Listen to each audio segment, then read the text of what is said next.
ખાઈને તમને વિડીયો બતાવું છું। જય માતાજી, મારું નામ છે જ્યોતિ। આજે મારો નવો બ્લોગ છે। અમે આવ્યા હતા માર્કેટમાં થોડીક વસ્તુઓ લેવા, તો મને મેળાની વસ્તુઓ દેખાઈ ગઈ। મને મારા પહેલાંના દિવસો યાદ આવી ગયા। પણ થોડીક આગળ જતાં ઢોસાવાળા ભાઈ દેખાણા। મને ખાવાની તો ઈચ્છા થઈ, પણ માર્કેટમાં કામ બહુ હતું એટલે પછી ન ખાધા। પછી રાત થઈ ગઈ, મોડું થઈ ગયું। પછી હું ચોકલેટ લેવા જઈ મારા બેનના છોકરા માટે અને મારા છોકરા માટે પણ। અંકલ મને દેખાડતા હતા કે કઈ તમારે ચોકલેટ લેવી છે।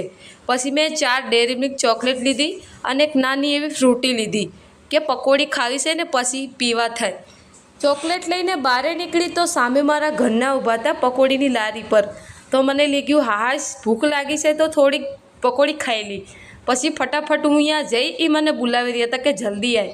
પછી અહીંયા કણે જઈને જો કેવી મસ્ત પકોડી બનાવે છે આ ભાઈ। તો 3-4 તો બધીના પાણી હોય છે, લસણ